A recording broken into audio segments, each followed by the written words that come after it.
여러분 가운데, 귀한 자녀들 가운데 신학교에 말씀을 배우러 와서 그 말씀으로 다시 한번 이 전국의 주님의 몸된 교회들을 섬겨나갈 때 하나님께서 다시 한번 이 땅에 부흥의 역사를 베풀어 주시리라 믿습니다. 그래서 여러분 이 좋은 목회자들이 많이 배출될 수 있도록 기도해 주시길 간절히 부탁드립니다. 자, 이제 시작할 텐데 여러분 첫 화면부터 그냥 바로 띄워주십시오. 시간이 많지 않기 때문에 화면 눌러주시는 분은 포인트가 있습니다. 있습니까? 예. 셀프네요. 여기는 좋습니다. 자, 이 앞에 조금 이렇게 화면 조금 꺼도 좋을 것 같습니다. 잘 안 보이실 수 있기 때문에 여러분 20년 전 제 얼굴입니다. 괜찮았죠? 저때 더 안 좋았다니까. 평가는 여러분의 몫입니다만 제가 이제 1사단 15연대 군목으로 여러분 영화 JSA 보셨습니까? 네. 예. 1사단 15연대가 그 부근에 있습니다. 그리고 태극기를 휘날리며 그죠? 그 영화의 배경이 되는 그 부대에 저는 군목이었습니다. 군목. 예, 목사님이죠. 자, 근데 있잖아요. 제가 이제 하나님 은혜로 20년 전에 하나님이 귀한 딸을 저희 가정에 주셨는데 제가 큰 사고를 치르게 됩니다. 이제 전역을 앞두고 이제 집사람이 업자와 함께 어떻게 이제 이사를 할 건가 의논을 밖에서 한참을 하게 되었어요. 그래서 저한테 부탁을 했습니다. 자기야, 우리 수정이 1시간만 좀 봐줘. 근데 여러분 보시면 아시겠지만 앉는 폼이 좀 애사롭지가 않습니다. 그죠? 사실 남자분이 집에 잘 도와주냐 안 도와주냐는 어디에서 판가름 납니까? 아이 앉는 폼에서 나옵니다. 근데 그때 제가 좀 바빴기 때문에 좀 불량 아빠였던 것 같습니다. 무섭더라고요. 운동은 좋아하지만 아이를 떨어뜨리면 어떡하나. 또 한참 그때 저희 아이가 이제 뒤집기를 갓 성공한 때였습니다. 아이 뒤집기 할 때 너무 신비롭잖아요, 여러분. 그냥 하루 종일 이렇게 있다가 갑자기 확 돌면 야, 이게 진짜 하나님이 주신 생명의 신비구나. 이런 생각을 하잖아요. 근데 이제 저희 애가 이제 갓 뒤집기 성공을 하고 그래도 자주 뒤집지는 않아서 제가 안심은 하고 있었습니다만 저희 집에는 아기 침대가 그 당시 없었고요. 저희 부부 침대에 아이를 이렇게 중간에 뉘어서 이렇게 한참 키우고 있었습니다.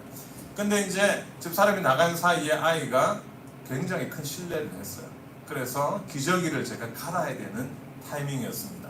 자, 여기에 이제 남자분들 여자분들 만난 적 계신데 자, 여러분 스타일은 깔끔하신 편이십니까? 아니면 안전을 더 추구하는 편이십니까? 이제 아이 기저귀를 갈아야 되는데 이 양자 중에 여러분은 뭘 택하시겠습니까? 바닥에 내려서 추운 바닥이죠. 추운 바닥에 내려서 아이 기저귀를 간다. 자, 또 다른 분들은 아이가 너무 춥기 때문에 위에서 이렇게 갈아보겠다. 자, 여러분 결정은 무엇입니까? 저는 어떻게 했을까요? 별로 깔끔하게 안 생겼죠? 그래서 저는 저희 아이 추울까봐 이제 위에서 기저귀를 일단 가는 걸 시작했습니다. 그리고 이제 맞춰봐야 될 거 아니에요. 그리고 이제 뒤로 돌아보겠죠? 왜냐면 흘리면 안 되니까. 그죠? 그래 뒤로 돌아보고 그 잠시 몇 초 상관이었는데 갑자기 꽝 하는 소리가 나는 거예요. 그러면서 우리 아이가 꽝 울기 시작했습니다. 얼마나 크게 우는지 속으로 야, 애 죽겠구나 이 생각이 들었습니다. 왜냐고요? 부부 침대가 한 요 정도 높이인데 그 아이가 몇 달 되지 않은 아이가 그 세면 바닥으로 군인 아파트 그 추운 바닥으로 떨어졌다고 생각해보세요. 그러니까 저는 이거 어떻게 하냐. 집사람이 들어왔는데 이제 혼이 나기 시작합니다. 도대체 어떻게 했길래 부터 시작해서. 근데 그거보다 더 무서운 게 뭐예요? 우리 애가 잘못될까봐 너무나도 무서웠어요. 그것도 그런 것이 주변에 병원이 잘 없었어요. 그리고 병원 가려면 서울까지 가야 되는데 이거 큰일 났다 싶어요. 그래서 이제 저희 집사람은 사실 여리여리하게 생겼지만 마음속에는 대장군이 있는 것 같은 담대함이 있는 여자분이고 저는 얼굴은 진짜 뭐 호랑이도 때려잡게 생겼는데 너무 부드러워요. 제가 마음이.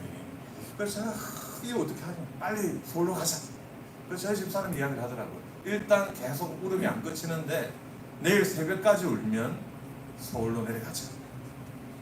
이제 밤샘을 했어요. 제가 걱정이 돼가지고 너무 오니까. 근데 이제 새벽이 되었어요. 한 새벽 한 3, 4시쯤 되었나요? 근데 정말 감사하게도 그 아이가 울음을 그친 거예요. 그리고 저희 집사람이 아주 따뜻하게 안아주면서 그 사건은 일단 일단락이 되었습니다. 근데 그걸로 끝난 건 아니었어요. 부작용이 있었던 것 같습니다. 우리 아이가 공부를 너무 못하는 거예요. 너무 못하는 거예요. 이게 부모 입장에서 봤을 때 희망을 가지잖아요. 그래도 넌 크면 잘할 거야 뭐 이런 느낌도 있고, 우리 애가 그래도 언젠가는 잘할 거야 이런 느낌이 드는데, 근데 저는 봤을 때 와, 큰일 났다 싶은 거예요. 안 되겠다 싶은 거예요. 근데 제가 아이를 꾸중할 수 없었습니다. 왜냐고요? 저에게는 원죄가 있었기 때문에. 이건 나 때문 아니에요? 나 때문? 이 어린 몇 개월밖에 안 되는 아이한테 이 뇌에 큰 충격을 제가 준 거 아니에요. 그래서 지금 20살이 되었는데 그래도 하나님 은혜로 자기 갈 길을 찾아서 대학교에 입학을 했습니다.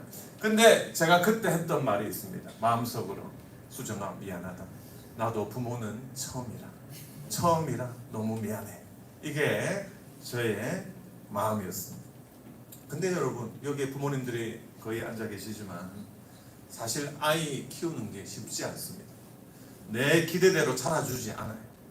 정말 왜 이럴까? 왜 이것도 못할까? 이런 생각들이 아마 많이 드실 거예요. 근데 이거보다 더 힘든 게 뭐예요? 신앙교육이에요. 왜 우리 부모님 세대 또 이 신앙생활 정말 열심히 잘하는데 왜 우리 집의 아이가 이렇게 믿음을 받아들이지 못할까? 부모의 근심이 될까? 아마 여러분 가운데서도 이런 고민을 하는 분들이 있을 것 같습니다. 왜냐고요? 저도 그런 경험을 똑같이 했기 때문이에요. 제가 10년 전에 미국에서 학위를 따고 한국에 들어와서 정말 예배와 교회 교육으로 신나게 전국을 누볐습니다. 하지만 저에게도 아차하는 순간이 있었습니다. 아이가 말로 표현하지 못해서 그렇지 저한테 정말 그 아이 마음속에 참된 믿음이 없구나 하는 그 느낌이 온 적이 있었다는 거예요. 그래서 좀 이따가 제가 그 이야기를 좀 고백을 하고자 합니다. 자, 이 팍팍 안 넘어가는데 뭘 눌러야 하나요? 네. 자, 이 신앙 전수에 대해서 한번 생각해 봅시다. 여러분, 성경 본문을 보면서 이런 본문을 본 적이 있나요? 이 아이의 신앙은 부모의 신앙을 능가했더라.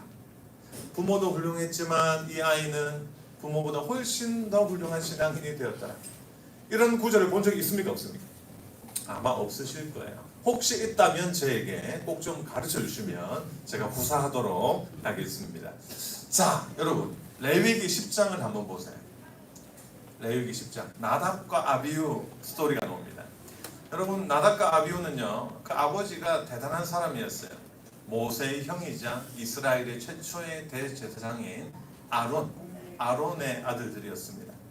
자, 그런데 이 아들들이 하나님께 큰 벌을 받습니다. 여호와께서 명하시지 않는 다른 불을 가지고 가다가 자기 소견에 오른 대로 하나님께 접근하려고 하다가 하나님께서 그 자리에서 즉결로 심판을 하십니다. 불이 나와 그들을 심판했죠. 그런데 이게 왜 아이러니합니까? 레위기 9장을 보면 그날은 여호와께서 명하신 식양대로 성막을 만들어 하나님께 봉헌한 날이었습니다. 번제물을 하나님께 올렸을 때 불이 나와 그것을 살랐다고 기록하고 있습니다. 하나님이 기뻐 받으셨다는 거죠. 그런데 왜 이런 심판이 일어났습니까? 여호와께서 명하시지 않는 법도대로 자기 소견에 오른 대로 접근하려고 했지만 하나님은 그것을 거부하셨다는 거예요. 자, 이뿐만이 아닙니다. 사무엘상 2장을 보니까 엘리의 아들들이 불량자였습니다. 얼마나 불량자였는지 성막 안에서 나쁜 짓 하고 부모의 근심거리였습니다. 그런데 이 집안이 하나님의 심판을 받는 기록이 사무엘서에 나옵니다.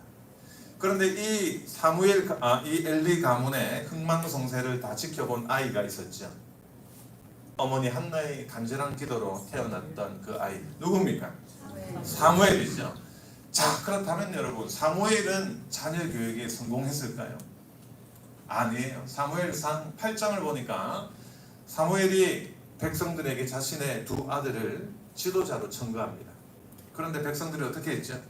반대했습니다. 안 됩니다. 당신의 아들들 우리 지도자로 받아들일 수 없습니다. 그 말은 뭐예요? 사무엘도 자녀 교육에 실패했다는 말이죠. 여러분, 사무엘 같은 사람이 왜 자녀 교육이 실패했을까요? 엘리는 좀 이해가 간다고 할지라도 사무엘은 얼마나 훌륭합니까? 미스바 회개 운동을 일으키고 전국을 돌아다니면서 하나님의 말씀을 전가하고, 그리고 그 전쟁터에 있는 백성들을 위로했던 민족의 지도자이자 영적인 아주 스승과도 같은 사람 아니었습니까? 그러면 사무엘은 성공해야 되는 거 아닙니까? 제가 생각하기에 성경에는 나와 있지 않지만 아마 사무엘이 너무 바쁘지 않았을까라는 생각을 해봤습니다. 자신은 주의 일로 전국을 다니면서 열심히 일했지만 막상 자신의 가정, 아이들의 그 교육, 정말 얼마나 시간을 쓸 수 있었을까를 한번 생각해 볼 필요가 있다고 생각합니다. 여러분들 자녀들하고 지금 보내는 시간, 지금은 뭐 빨리 시간이 가지 않는 것 같지만 우리 인생을 두고 볼 때 그 시간은 너무나도 빨리 흘러가 버립니다. 저도 신학을 시작한 게 21살이었어요. 그리고 그때부터 교육자의 삶을 시작했고 유학을 다녀왔고 군목을 했습니다. 그리고 이제 모든 것을 마치고 돌아오니 저희 부모님은 70대 노인이 되어 있으셨습니다. 제 머릿속에 50대, 60대 부모님의 얼굴은 존재하지 않습니다. 잘 보지 못했으니까요. 자, 그래서 이제 철이 들고 이 세월을 돌아보니 지금 우리 가정 가운데 갈등이 있고 못마땅한 부분이 있고 아쉬운 부분이 있다 할지라도 지금 이 순간이 너무나도 귀중한 순간이라는 생각이 든 거예요. 여러분, 이 순간 금방 지나가 버립니다. 그렇다면 어떻게 하면 우리가 이 귀한 시간을 잘 활용하고, 그리고 정말 여러분 세대의 아름다운 신앙의 유산을 다음 세대, 여러분 아이들의 마음속에 전수할 수 있을까를 우리는 고민해야 하는 것입니다. 자, 그런데 여러분이 신앙교육을 제대로 하기 쉽지 않는 한국의 형편입니다. 2015년도에 우리 한국 복음주의 신학교에서 5,000명 학부모들을 대상으로, 기독 학부모들을 대상으로 설문조사를 했습니다. 5,000명이요. 대단한 거예요. 그죠? 질문 중에 하나가 이거였습니다. 여러분은 만약 여러분의 자녀가 주일날 학교나 학원에 공부하러 가겠다고 주장했을 때 어떻게 하시겠습니까? 라는 질문이었습니다. 그 질문에 여러분 이렇게 답을 했습니다.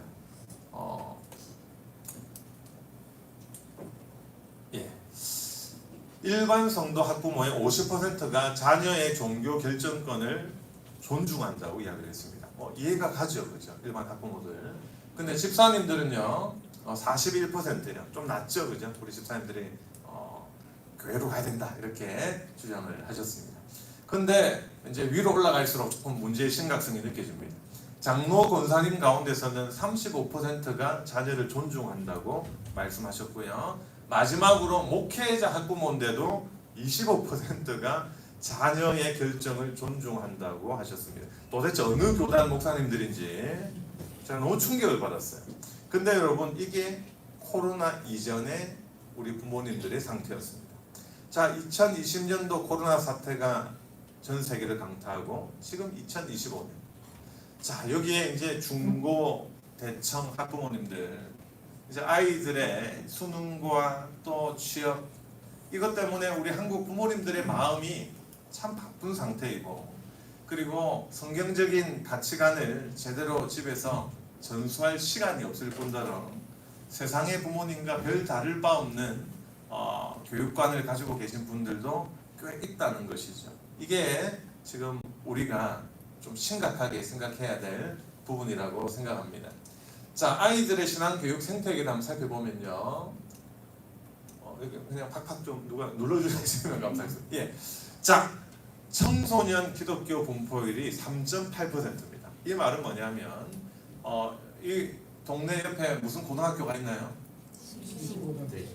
대신고등학교가 있습니까? 대신고에 가서 100명의 아이들을 불러놓고 교회 다니는 친구들 손 들어보세요 하면 4명이 채 손을 들지 않는 시대가 왔다는 거예요. 청년들은 더 심각합니다. 청년 100명에게 교회 다니십니까? 라고 물으면 2.19%가 손을 드는 시대예요. 자, 가나안 성도. 교회 안 나가를 거꾸로 하면 뭐예요? 가나안이죠. 코로나 이전에 이미 200만 명. 자, 여러분, 제가 이 분포율을 보고 너무 궁금한 점이 생겼어요. 그래서 선교학 교수님께 물었습니다. 기독교 인구 분포율이 3.8%라고 하는데 선교학에서 선교지와 선교지가 아닌 것을 나누는 퍼센트가 몇 퍼센트 정도 됩니까? 라고 선교학 교수님께 물었을 때 4% 정도라는 이야기를 하시더라고요. 자, 그 말은 무슨 뜻이냐고 하면 지금 한국의 중고대청 아이들이 선교 대상이라는 겁니다. 그러니까 해외 선교도 선교지만 지금 우리 자녀들 중고대청 이 아이들 그룹이 우리가 선교해야 될 대상이라는 거예요. 여러분, 지금은 우리가 한국 교회가 아직 교회도 있고 또 여러분과 같은 신실한 성도도 있고 또 일을 하고자 하면 재정도 있습니다. 하지만 10년만 지나면이라는 가정을 한번 해봅시다. 10년만 지나면 우리가 성경에 있는 그 메시지대로 피 묻은 복음 그대로 전하기가 쉽지 않는 시대가 올지도 모른다는 거예요.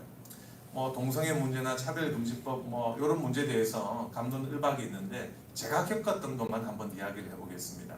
제가 이제 2009년도에 시카고에서 박사 과정을 시작했습니다. 시카고에서요. 5년 동안 시카고에서 박사 공부를 했는데 신학교였는데 입학한 친구들 중에 게이 커플이 있었습니다. 그러니까 둘 다 이제 스킨헤드를 하고 이제 남자인데 목회자가 되겠다고 들어왔더라고요. 근데 이제 그때는 그 생각을 했어요. 아무리 이래도 한국에는 들어오지 않을 것이다. 왜냐하면 우리 동방예의지국에 2009년도만 해도 그런 생각을 할 수가 없었거든요. 근데 2014년도에 제가 귀국을 했는데 장신대학교 대학원 광나루에 그 장신신대원에서 그걸 했잖아요. 그 체프를 했는데 그때 아이들이 동성애 옹호 퍼포먼스를 해서 교단내에 큰 사태가 났던 적이 있습니다. 근데 2015년도에 종신대학교 학부에서 이제 또 비슷한 일이 있었어요. 근데 있잖아요. 아직까지 고시는 그런 일이 없지만, 그죠? 세상 돌아가는 속도를 보니까 참 잘 모르겠어요. 근데 제가 하고 싶은 말은 이거예요. 제가 미국에 예배학 분과에 탑스칼라들을 많이 합니다. 근데 이분들 가운데 말만 하면 여러분 중에도 아실 만한 분이 있는데 이분 아들이 2명 있어요. 근데 이분 아들 2명이 다 며느리가 다 남자입니다.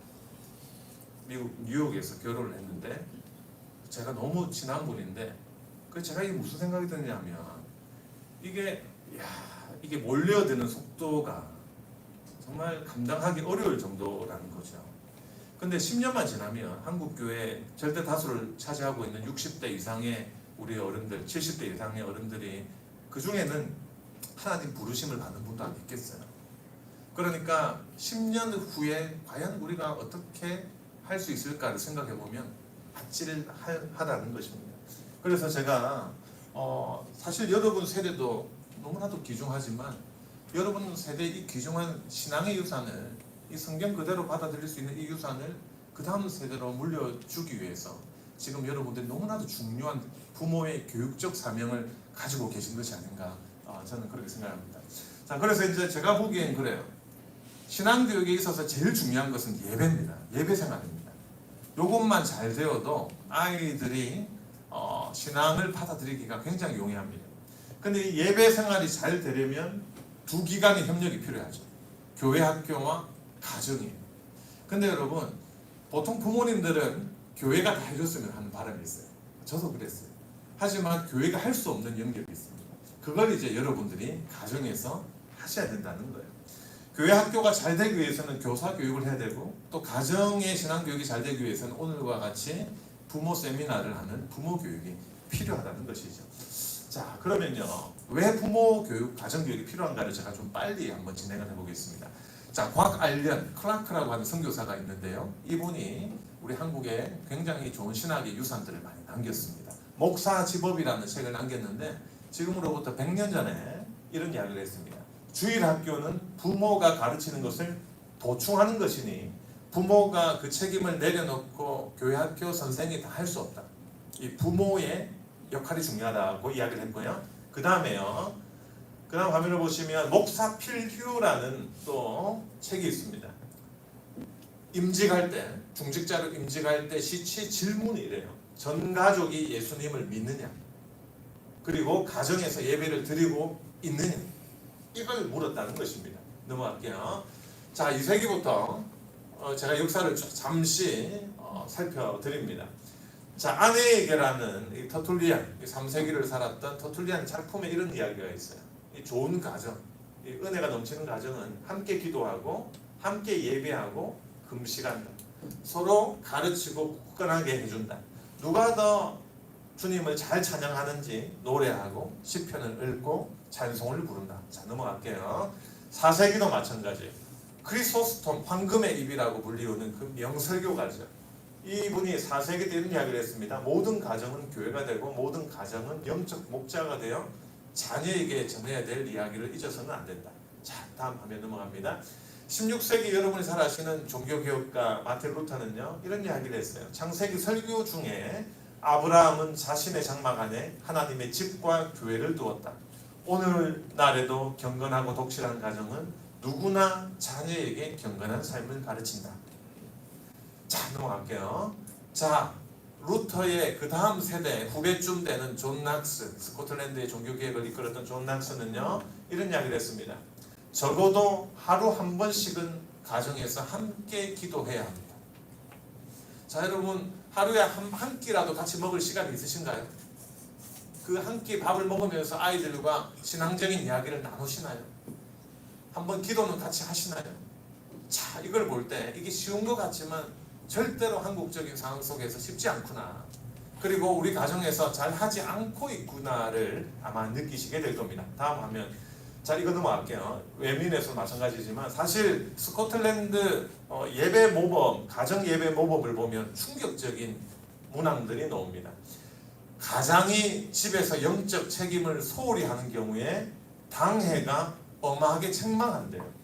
그리고 책망한 후에도 가정의 예배와 신앙교육을 소홀히 한다면 결국 성찬을 받지 못하게 한대요.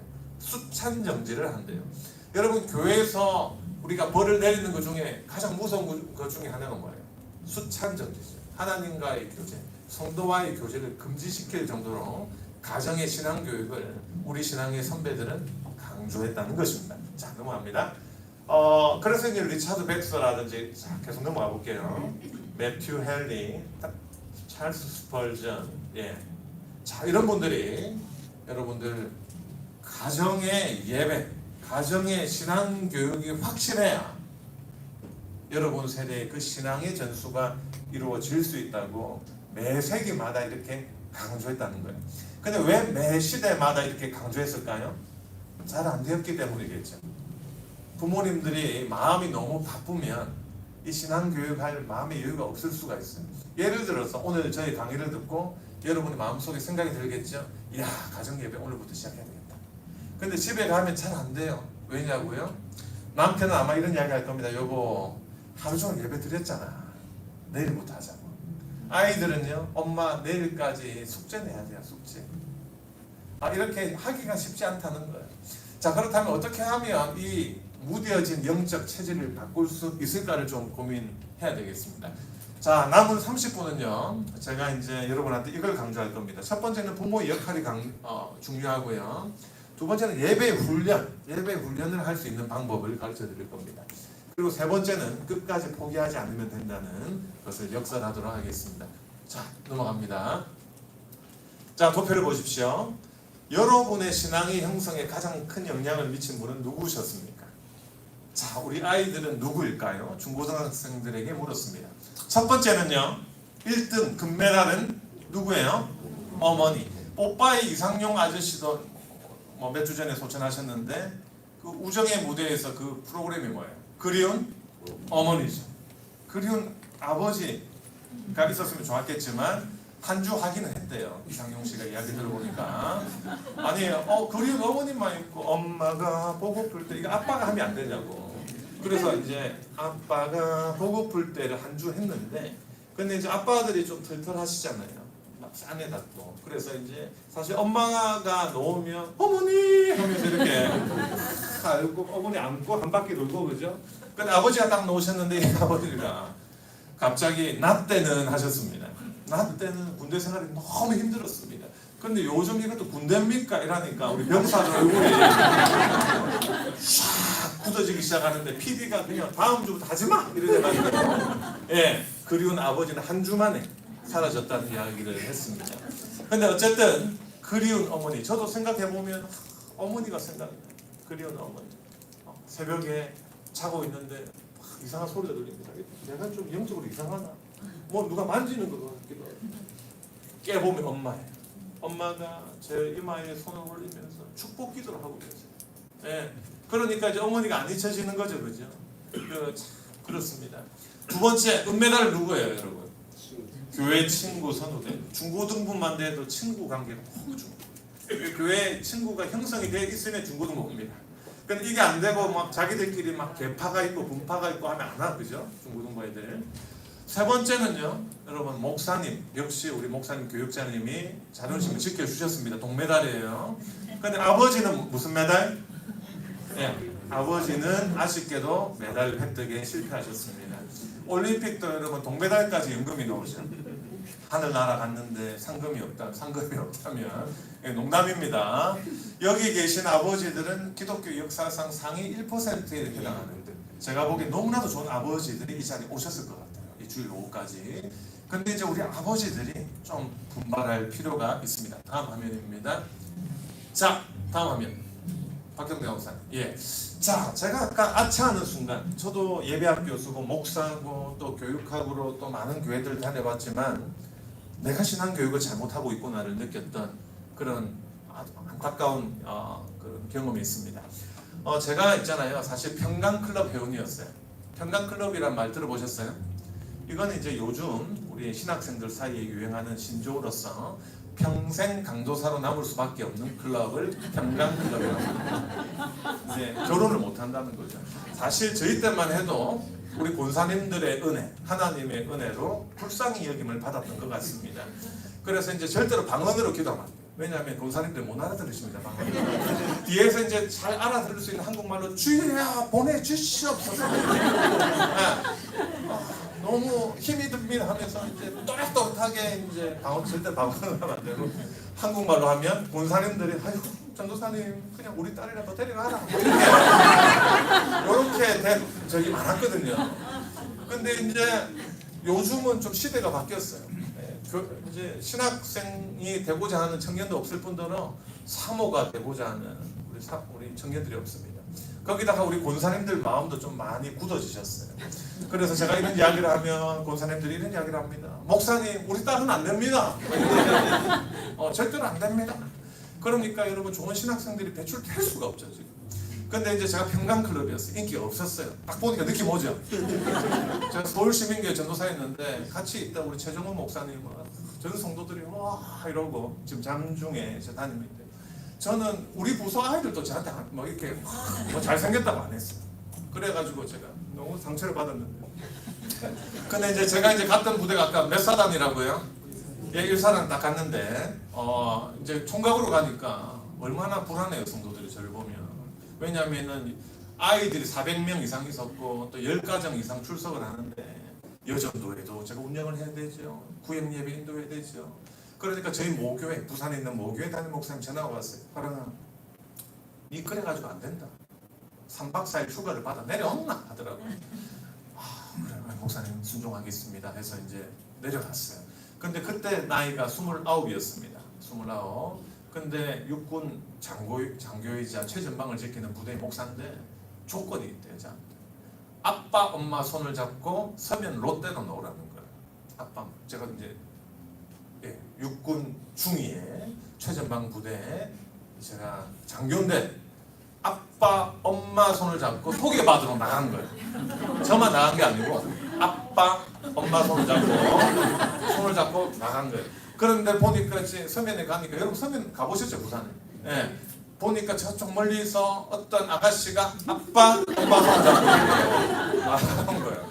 근데 이제 담임 목사님이 그때 윤자곤 목사님이라고 부산에 유명하신 우리 군목 주시는 목사님인데 저희 두 사람한테 이야기를 했습니다. 최전방 부대이기 때문에 한 번 들어가면 다시 못 나온다. 그래서 무조건 월화수목 4번을 무조건 만나. 이렇게 말씀하셨습니다.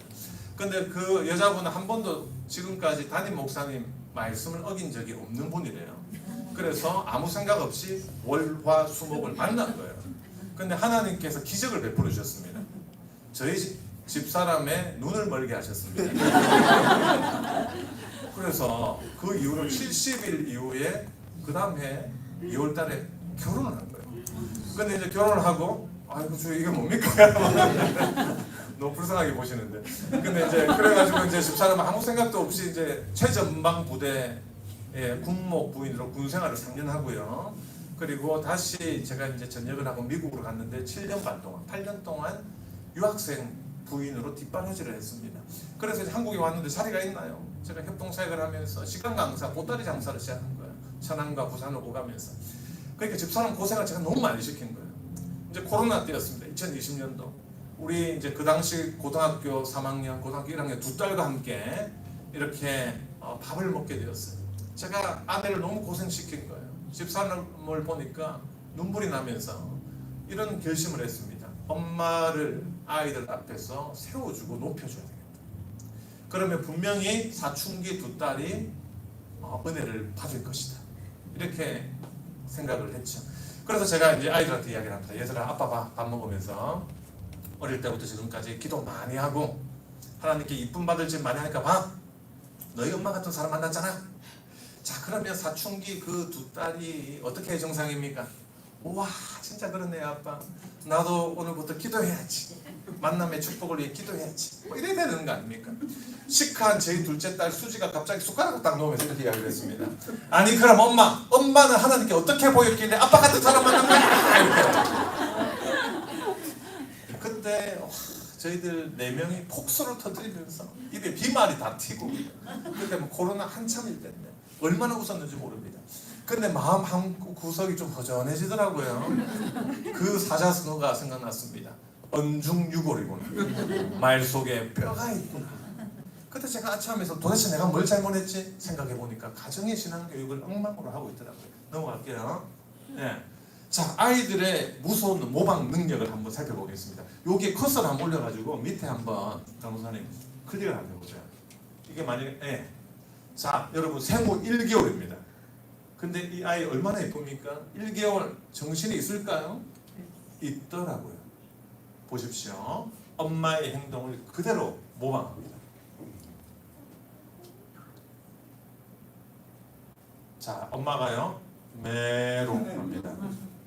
그런데 이걸 한참 지켜보던 아이가 메롱합니다. 이야, 보십시오. 진짜 메롱하죠? 감사합니다. 자, 여러분, 자녀들은요 말하지 않아도 부모의 일거수일투족을 다 보고 있습니다. 여러분한테 표현하지 않을 뿐이에요. 근데 결정적인 순간에 아마 싸우거나 막 감정이 격해질 때 아마 여러분을 비난할 때 재료로 사용될 수 있습니다. 서울의 어떤 유명한 우리 교단의 장로님 이야기인데요. 그분이 대학교 교수님입니다. 근데 이제 대학교 교수가 얼마나 힘들겠어요. 연구하다가 이제 안식년을 받았는데 미국으로 갔어요. 이제 대학생 청년부 회장 자기 아들하고 사모님하고 갔습니다. 근데 너무 이제 힘든 6년을 보상하고자 넷플릭스에 가입을 했대요. 그래서 지금까지 못 봤던 영화를 한 달 동안 수백 편을 보리라.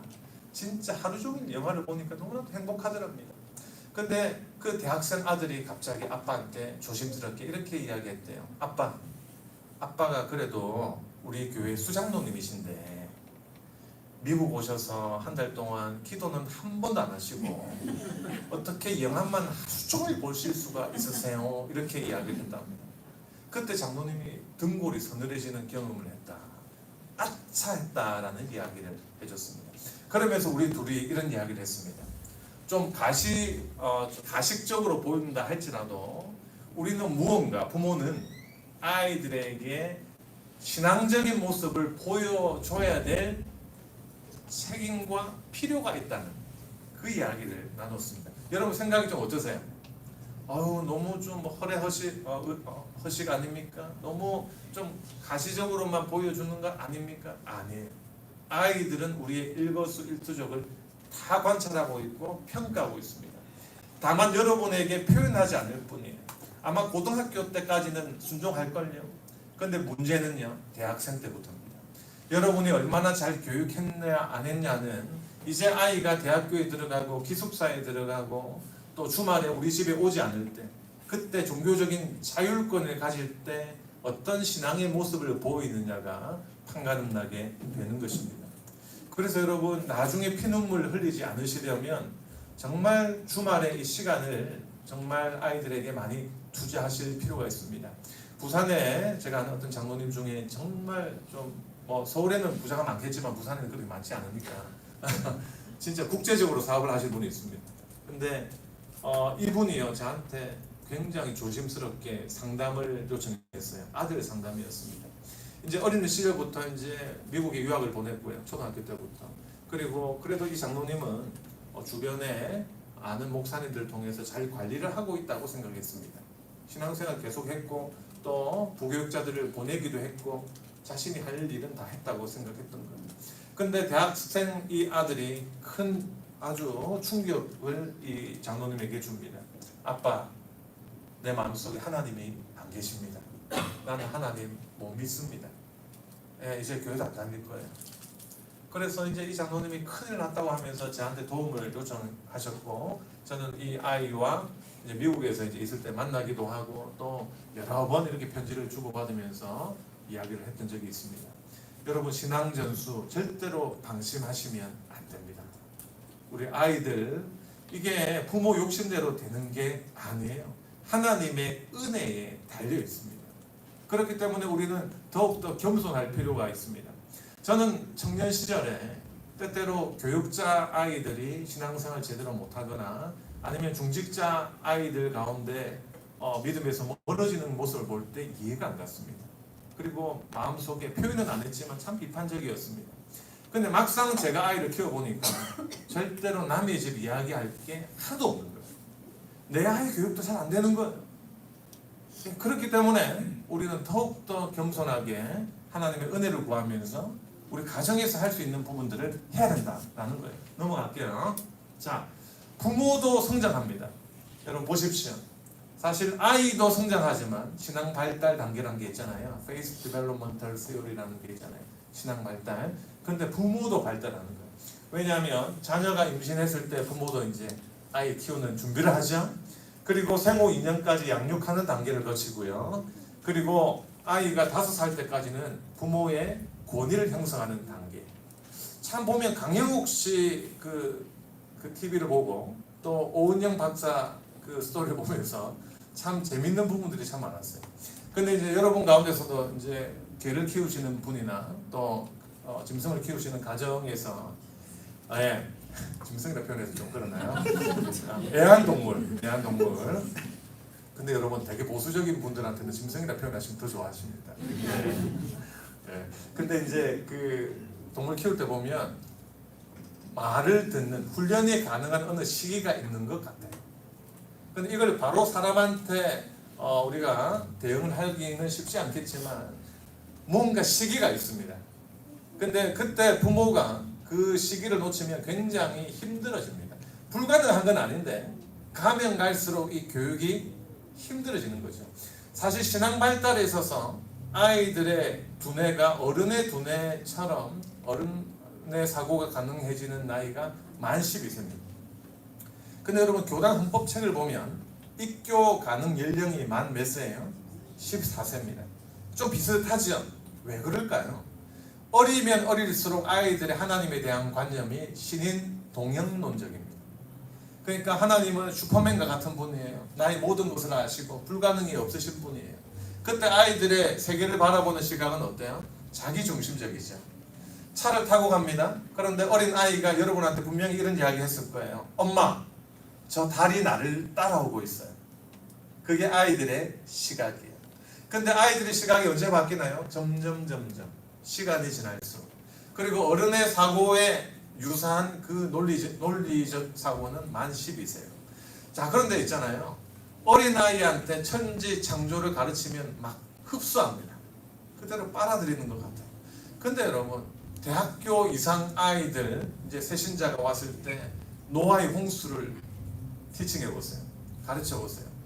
쉽지 않아요. 분명히 이런 질문 할 겁니다. 아니, 그러면 목사님, 노아의 홍수 때 물고기들은 살았습니까? 죽었습니까? 막 이런 질문이에요. 여러분 어떻게 답하실 거예요? 그죠? 여러분, 그렇기 때문에 잠언서 22장 6절에 이런 말씀이 있잖아요. 어린아이에게 말씀을 가르치면 그 아이가 그 평생 그것을 떠나지 않을 것이라는 그 말씀 말입니다. 아이의 머리는 스펀지와 같이 그 말씀을 빨아들이는 것이죠. 자, 시간이 별로 없기 때문에 이제 속도를 좀 내도록 하겠습니다. 다 넘어갈게요. 자, 이것도 넘어가겠습니다. 자, 이거 넘어갈게요. 이거 다 넘어갈게요. 왜 이렇게 빨리 한 줄 아십니까? 1시간 이상 하면 그 어떤 유명한 강사가 얼마나 좋은 강의를 한다 할지라도 여러분은 또다시 저를 초청하지 않으실 것입니다. 예, 목회자의 탈곡을 제가 알고 있기 때문에 지금부터 속도를 낼 거니까 여러분 조금만 힘을 내주십시오. 자, 여러분, 아이의 예배 경험이 중요합니다. 수련회 가는 경험이 중요하고 성경학교 가는 경험이 중요해요. 사실 코로나 때 이게 무너졌어요. 근데 이게 굉장히 심각합니다. 어른들은요, 코로나 때 출석률이 30%가 줄었다 할지라도 점점 회복이 됩니다. 근데 아이 때 예배를 경험하지 못하고 수련회 가보지 못하고 눈물 흘리며 손들고 찬양하는 경험하지 못하면 나중에 이 신앙을 가질 가능성이 점점 주는 거예요. 그렇기 때문에 교리 공부도 중요하지만 예배 참여도 동시에 중요한 거예요. 제가 한 가지 예를 들어보겠습니다. 마이클 폴란이라고 하는 아주 유명한 철학자가 있습니다. 한국에도 한 6권 이상 번역이 되어 있는데 그 철학자의 사상을 한마디로 요약하자면 다음과 같습니다. 한번 이 문장 같이 읽습니다. 시작! 자, 이게 무슨 뜻일까요? 설사 이 아이가 말로 설명하지 못한다 할지라도 지식이 부재한 것은 아니라는 뜻이겠죠. 그죠? 경험과 참여가 중요하다는 말입니다. 제가 한 가지 예를 들어보겠습니다. 제가 딸이 둘이가 있는데 첫째 딸이 미국에서 이제 1학년 때 아빠 2바퀴 자전거를 너무 갖고 싶어요 하더라고요. 그래서 어떻게 구했습니다. 근데 아무리 말로 설명해도 자전거 타는 지식을 전수할 수 없었습니다. 그래서 제가 어떻게 했느냐, 풀밭으로 데리고 나갔습니다. 그리고 자전거 뒤를 잡으면서 수정이한테 이렇게 이야기를 했습니다. 수정아, 이제 아빠가 끝까지 잡아줄 테니까 하나, 둘, 셋 하면 같이 뛰는 거야. 이렇게 이야기를 했습니다. 근데 아이가 이렇게 뒤로 한번 보더라고요. 아빠 약속했어. 끝까지 잡아줘. 걱정하지 마. 아빠가 끝까지 같이 잡고 뛸게. 알았지? 한마디 더 하더라고요. 뒤로 돌아보면서 불안했던지. 근데 아빠 약속 꼭 지켜야 돼. 아빠는 목사님이지. 이렇게 했어요. 그때 제가 속이 철렁했습니다. 아니, 이 어린 것이 영안에 밝아가지고. 네. 그래서 제가 바로 하나님께 회개 기도했죠. 하나님 한 번만 용서해 주십시오. 어쩔 수 없습니다. 가르치기 위해서 어쩔 수 없습니다. 자, 이제 출발합니다. 하나, 둘, 셋. 자, 여기서 여러분 손을 한 번은 꼭 들어주셔야 됩니다. 어떤 부모가 좋은 부모일까요? 1번, 언니에게 신실한 끝까지 잡아주는 부모. 한번 손 들어봅니다. 한 명도 없습니까? 한 분 계십니다. 끝까지 잡아주는 좋습니다. 언젠가는 손을 떼는 부모. 2번째, 2번. 좋습니다. 저는 어떻게 했을 것 같아요? 예, 처음에 5초를 같이 뛰었습니다. 하다가 제가 손을 뗐습니다. 그러니까 우리 아이가 어떻게 됐을까요? 네, 한 2m 가다가 꽝 넘어졌습니다. 그때 모습을 저는 아직도 잊을 수 없습니다. 씩씩 털면서 일어나면서 아빠 목사님이 왜 거짓말해? 이렇게 얘기했는데 근데 다행히 제가 살았던 에반스턴 거기에 한국 사람이 아무도 안 지나갔어요. 네. 덜 부끄러웠습니다. 미국 사람 못 알아듣으니까. 그죠?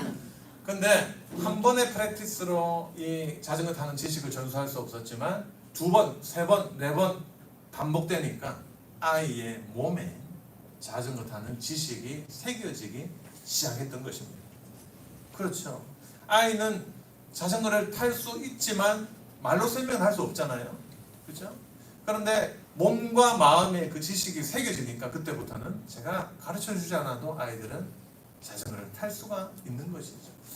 새벽기도도 마찬가지라고 생각합니다. 우리 신대원생들이 제일 힘들어하는 것이 새벽기도입니다. 새벽기도예요.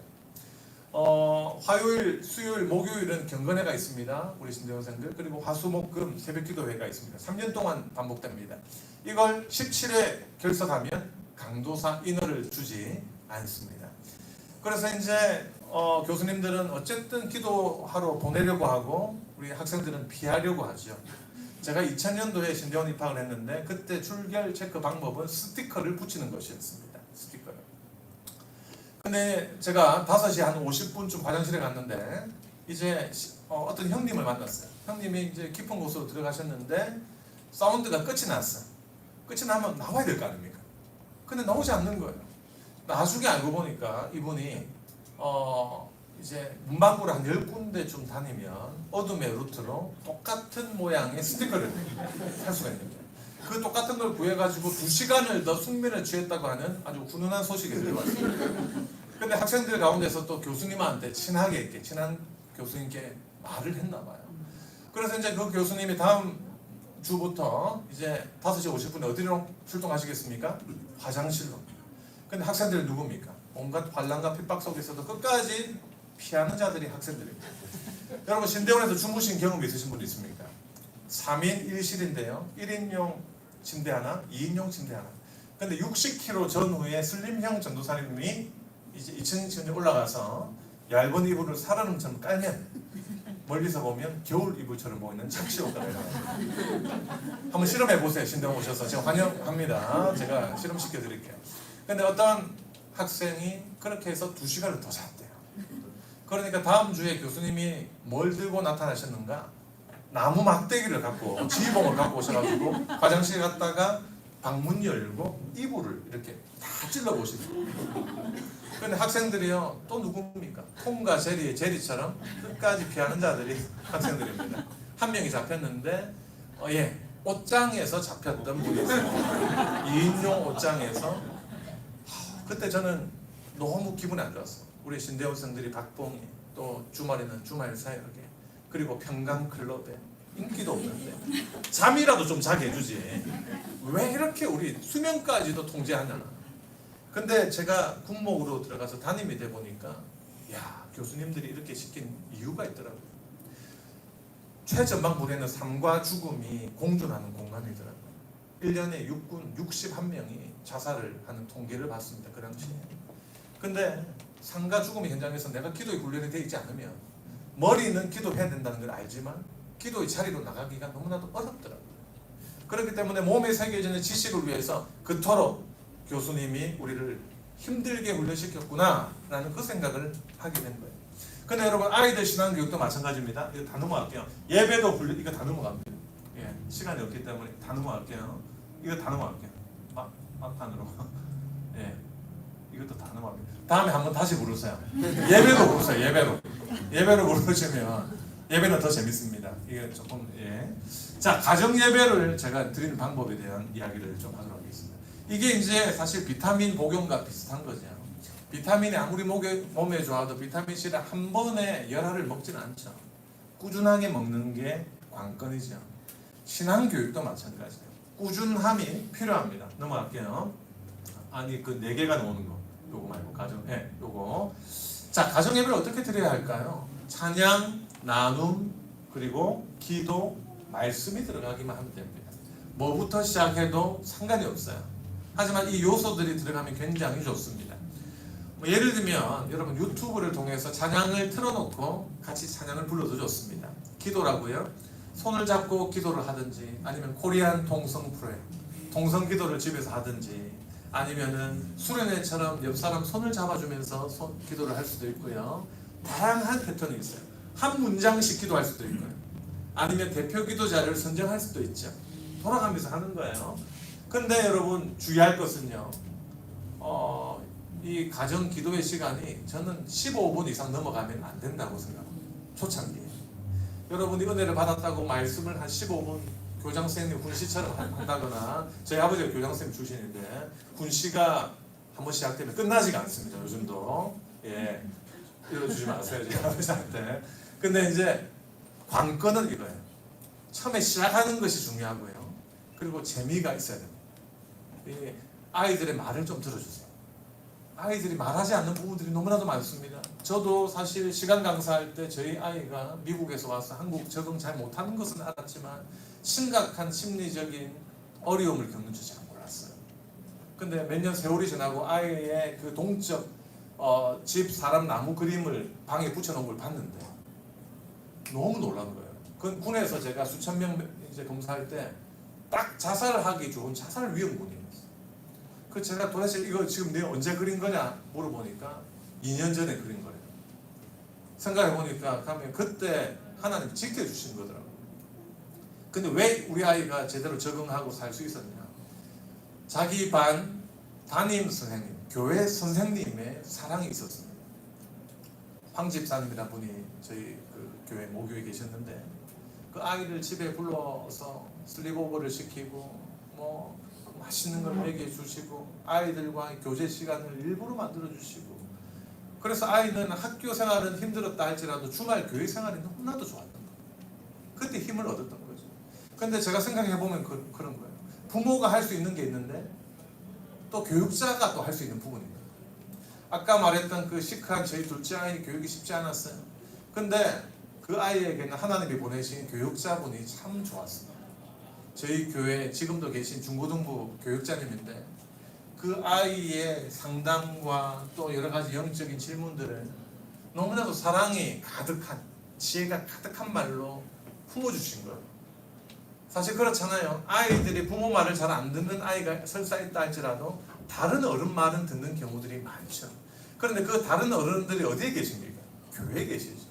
교육자님으로 계시고 또 옆에 또 같은 동료 신자의 부모님으로 계시는 거죠.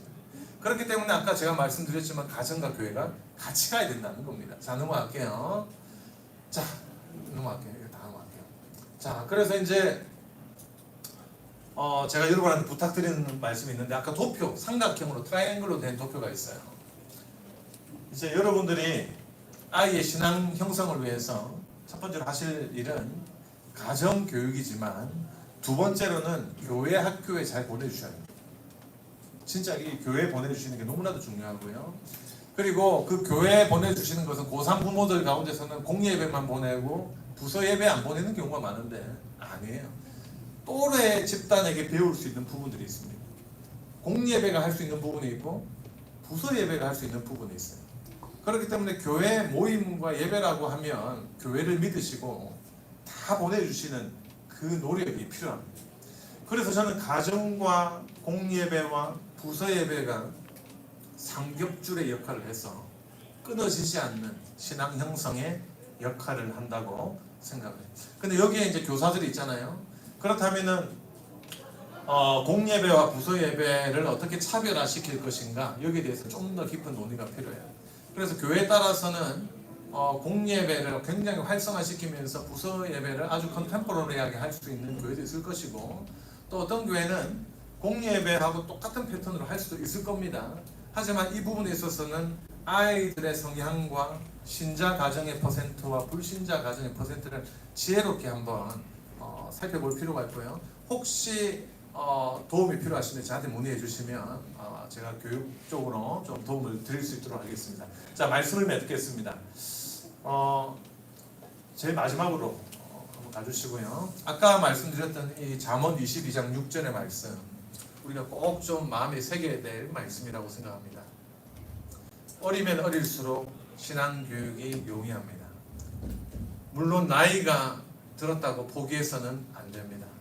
하지만 여러분 하나님이 주신 이 때를 기회를 잘 놓치지 마시길 바랍니다. 어쨌든 여러분 집 안에 있고 여러분의 용돈을 받고 여러분의 도움을 받을 때는 아직까지 여러분이 무언가 할 수 있을 때입니다. 하지만 독립해버리면 정말 힘든 순간이 찾아올 수도 있습니다. 저는 시골 사람이에요. 그래서 서울 한번 오는 게 미국 가는 거랑 똑같습니다. 한 번씩 이제 서울에 금요 철야 예배 차를 가지고 갔더니 천안에서 4시간 만이 걸리더라고요. 도대체 이 서울은 어떤 곳인지. 그리고 땅값 차이가 너무 커요. 제가 한번 타 교단에 강남에 굉장히 큰 교단 교회에 초청을 한번 받았습니다.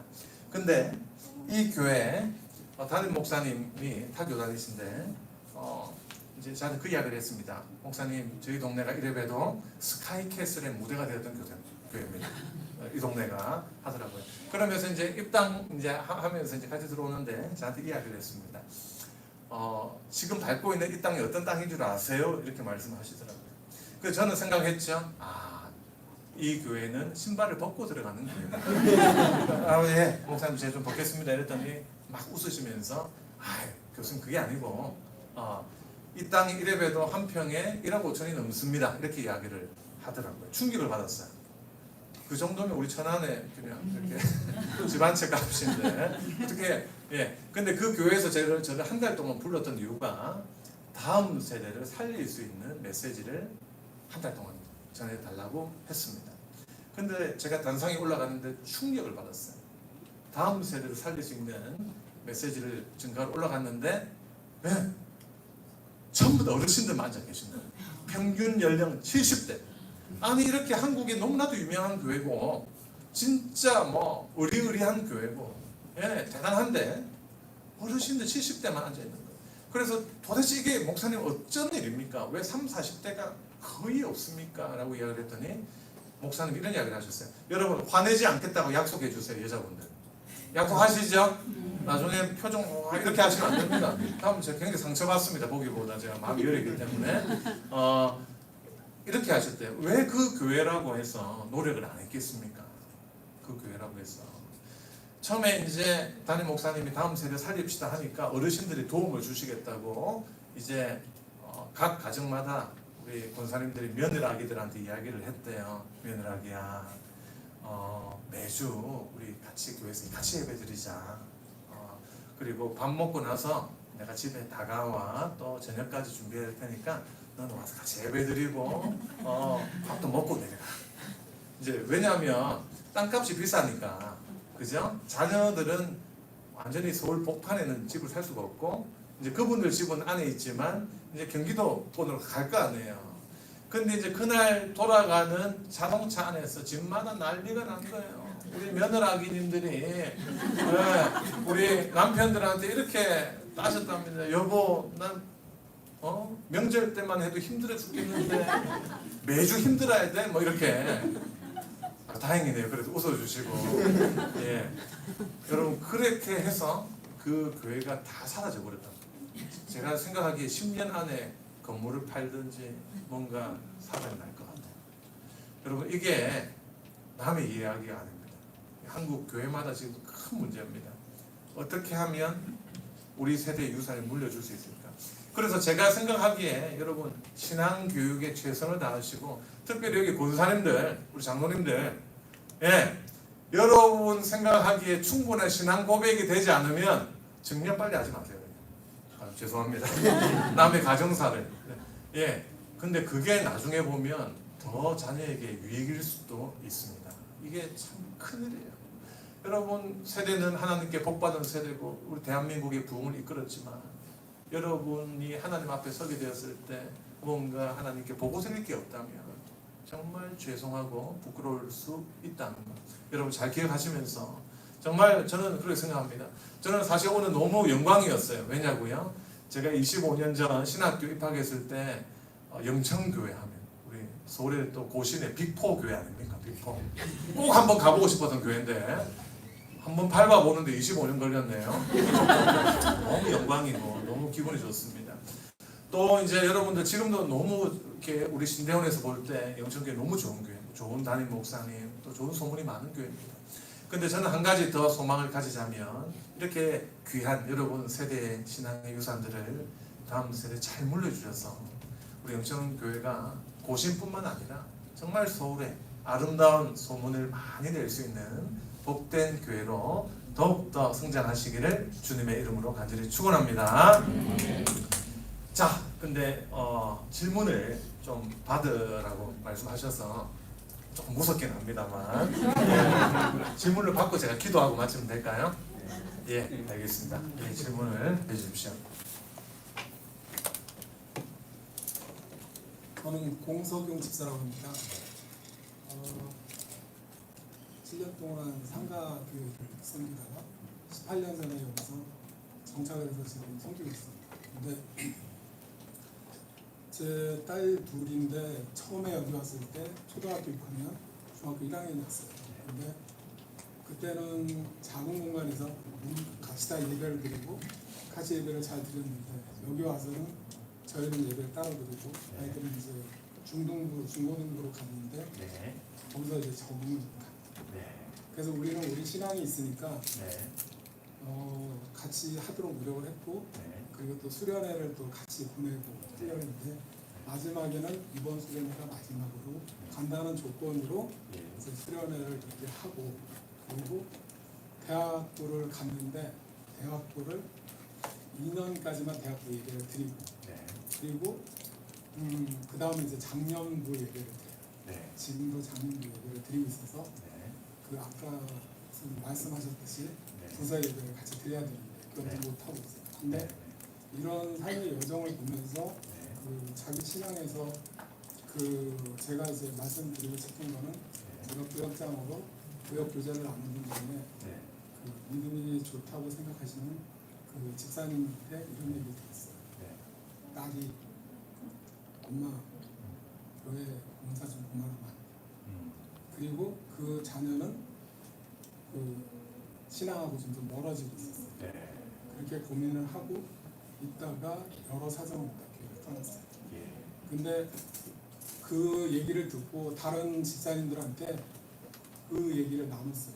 네. 나눴는데 열심히 교회 봉사하시는 분들이 자녀 문제로 네. 나는 교회에서 인정받고 열심히 하는데 네. 그곳에서 자녀들에게서는 고민이 엄청 많으심을 느낄 수 있더라고요. 네. 그래서 교회 사역에 열심히 하는 것과 자녀들의 신앙이 자라는 부분을 어떻게 이거를 균형을 잡아서 할 수 있는가. 네. 이게 하나 좀 궁금했고요. 또 네. 하나는 우리 교회가 이제 성장을 해야 되는데 가장 중요한 자녀들이 네. 부모가 다니는 교회를 떠나서 네. 다른 교회를 섬기고자 합니다. 네. 그럴 때 뭐가 그들한테 우리가 충족을 못 해줘서 네. 우리 교회를 떠나서 네. 다른 교회 가서 신앙생활을 하는가. 그래서 신앙생활을 하면 감사한데 네. 왜 그러냐면 성도 수가 줄게 되고 또 그런 문제가 생기니까 그런 부분에 대해서 우리 교회에서 부모들이 어떤 신앙을 가지고 그 자녀들을 건면하고 좋겠나 이거를 좀 생각하고 싶었어요. 네. 아유, 감사합니다.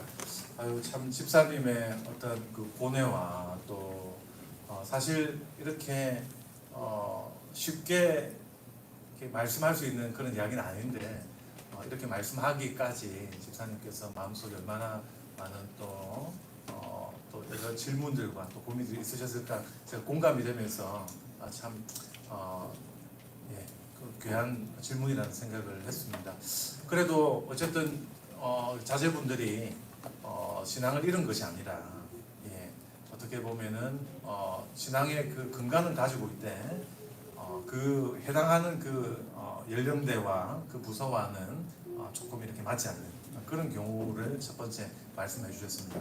예, 그거는 뭐 그 누구의 잘못도 아니라고 생각합니다. 집사님의 잘못도 아니고 그 따님의 잘못도 아니고 그리고 그 부서의 잘못도 아닙니다. 왜냐하면 사람은요 어느 집단이든지 그 집단에 아주 잘 융화되고 녹아들 수 있는 성격이 있고 또 개인 특성상 조금 이제 성격이 나빠서가 아니라 외향적이지 못하고 또 이 완전한 코인노니아를 누리기에는 조금 이제 본인이 해결해야 될 그런 문제가 있는 분도 있습니다. 사실 에너지가 같이 있으면 에너지가 충족되는 분이 있고 또 저 같은 경우는요 굉장히 여러분 밝을 것 같죠? 집에 가면 아무 말 안 합니다. 예, 극아입니다. 제가 사역을 하면서 제가 이제 이렇게 하고 이제 집에 가면 뭐 이렇게 될 수도 있어요. 근데 그럼에도 불구하고 낙심하지 마실 것은 어쨌든 신앙을 가지고 있는데 어떻게 하면은 아까 집사님이 좀 이상적으로 생각하는 우리 교회 더 녹아들고 또 거기에서 더 소속감을 느끼면서 활동할 수 있을까? 이건 우리 모두의 과제인 것 같습니다. 여러분 사실 은혜가 넘치는 교회는요 우리가 서로가 서로를 좀 양보하고 또 말을 좀 더 조심하고 격려하고 하는 이 분위기를 지금부터 좀 만들어 가야 돼요. 사실 그 우리 저도 이제 딸만 둘이잖아요. 조금 딸들 가운데 조금 아이 성향이 강한 좀 내향적인 애들은 이제 또 여자 그룹 안에 들어가기가 쉽지가 않고요. 그걸 적응을 잘 못할 수가 있습니다. 근데 그 교육자님이 어쨌든 그걸요 좀 강제로라도 지혜롭게 흩어버릴 수 있는 그 지혜가 필요합니다. 그러니까 이제 예를 들면 이런 거예요. 우리 한국 교회 가장 큰 장점이 공동 식사잖아요. 주일 점심. 물론 요즘 이제 점심 식사를 없애자 이런 분위기도 막 생겨나고 있지만, 하지만 제가 예배학 교수로서 미국의 수백 교회를 다녔을 때 우리 한국의 가장 큰 장점이 공동 식사라는 생각을 했어요. 근데 그 공동 식사할 때도 여러분 한번 관찰해 보세요. 전 세계적으로 신학적으로도 우리 한국이 자랑할 수 있는 게 그거지만 항상 먹는 사람 정해져 있습니다. 그러니까 이제 우리 교육자들이나 또 우리 장로님들이 지혜롭게 이 교제의 그룹들을 어떻게 하면 다 흩어라가 아니라 요렇게도 만날 수 있고 요렇게도 만날 수 있고 또 이 교제의 진정한 커뮤니티를 누릴 수 있을까를 우리 모두가 고민해 나가야 된다는 거죠. 그 분위기를 만들어 가야 되죠.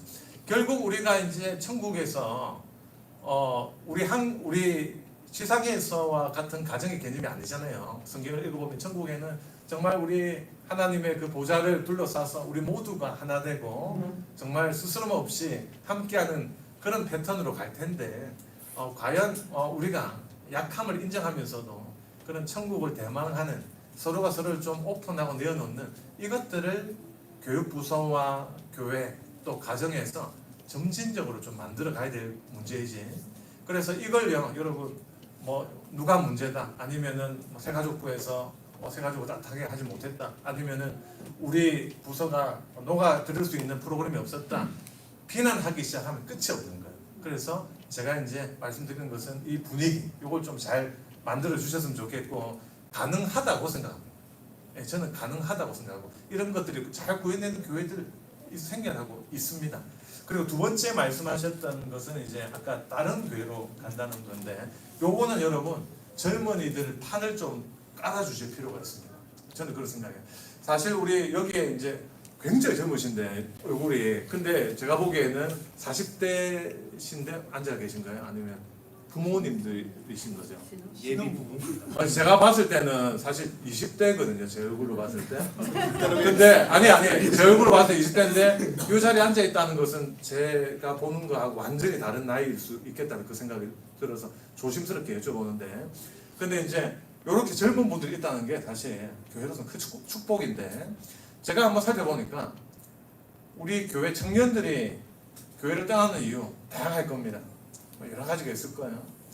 근데 사실 우리 한국적인 토양 속에서 청년들이 주일에 더 무거운 짐을 메고 있다는 그 생각을 한번 해봅니다. 교회 오면은 예를 들면 좀 아주 고풍스러운 교회 같으면 예를 들면 이렇게 하면 넌 이렇게 하면 안 돼. 이렇게 하면 안 돼. 우리 때는 이렇게 하지 않았어. 부터 시작해서 제한 사항들이 많을 가능성이 많고, 그 다음에 두 번째는 뭔가 청년도 마음속에 고민이 있고 뭔가 배우거나 조금 이제 마음에 쉼의 여유도 있어야 되는데 오전부터 시작해서 사역의 현장에서 거의 하루 종일 일하다가 갈 가능성도 많고, 그 다음에 청년이 입을 열기가 쉽지 않은 분위기일 수도 있고, 하여튼 다양합니다. 그 이유는 알 수가 없어요.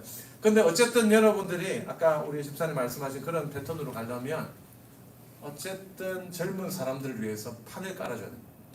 마음껏 우리가 할 수 있는 언로를 태워주시고 또 무언가 할 수 있는 것들을 좀 열어주셔야 체질이 좀 바뀐다고 생각을 합니다. 그리고 이 전체적인 문제 가운데 저는 또 하나를 봤는데, 모르겠어요. 여러분 교회 사정은 모르겠지만 무조건 세대 통합 예배가 중요한 건 아닌데, 근데 이제 전 세대가 함께하는 예배의 경험을 분기적으로라도 같이 한번 할 수 있는 게 너무나도 중요합니다. 왜냐하면 공가가 가르칠 수 없는 것을 예배를 통해서 배우는 부분이 많거든요.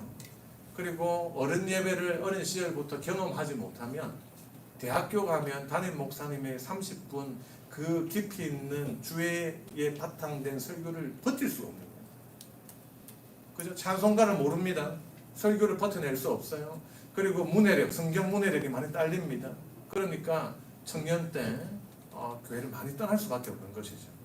그래서 이제 제가 아주 조심스러운 이유는 여러분 교회를 전혀 모르는데 뭐라고 말씀드리기 어렵지만 이 함께하는 경험, 세대가 함께하는 이 경험들을 많이 이끌어 가시면 좀 도움이 되지 않겠나 생각합니다. 답이 너무 길어서 죄송합니다.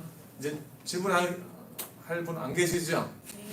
왜냐하면 더 이상 질문하면 좀 큰일 날 것 같아요. 그리고 저도 더 이상 대답을 하면 진짜 큰일 날 것 같다는 생각을 해봅니다. 이 정도로 마칠까요? 네. 예, 그러면 제가 기도하면 될까요? 네.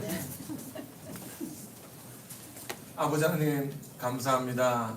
주님께서 사랑하시는 우리 영천교회 귀한 성도님들과 함께 다음 세대 자녀 교육에 대한 이야기들을 나눌 수 있도록 은혜 주심에 감사합니다. 아버지 하나님, 우리의 자녀지만 하나님의 아들 딸임을 고백합니다. 우리 힘으로 잘 되지 않고 마음먹은 대로 또한 부모의 기대대로 신앙 전수가 잘 되지 않는 경우들이 많이 있습니다. 부족한 저희 부모들을 불쌍히 여겨주시고 아버지 하나님께서 지혜와 명철을 다해 주시며 특별히 우리 자녀들 마음을 주님께서 변화시켜 주시옵소서. 그래서 우리의 부족함에도 불구하고 하나님의 은혜로 정말로 귀한 신앙이 전수되는 놀라운 역사들이 있게 하여 주옵소서. 자녀 문제로 눈물로 기도하는 우리 성도들이 있습니까? 불쌍히 여겨주시고 하늘로서 내리는 신령한 은혜를 부어 응답하여 주옵소서. 그래서 우리 모든 가정의 자녀들이 앞으로 부모의 기쁨이 될 뿐만 아니라 우리 교회의 역군들이 될 수 있고 특별히 한국 교회를 이끌어갈 귀한 믿음의 용사들이 우리 영천교회에서 많이 배출될 수 있도록 도와주옵소서. 감사드리며 모든 말씀 예수님의 이름으로 축복하며 간절히 기도드리옵나이다. 아멘. 감사합니다.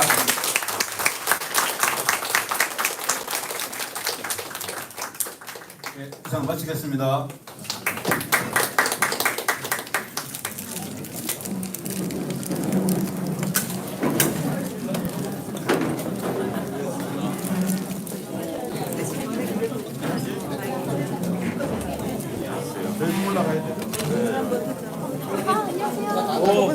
안녕하세요. 안녕하세요. 네. 오늘 오셨구나. 너무 오랜만에 뵈가지고.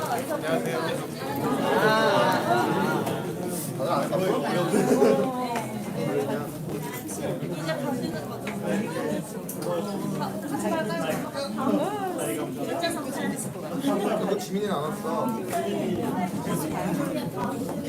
쓴거 맞지? 근데 여기 요약해서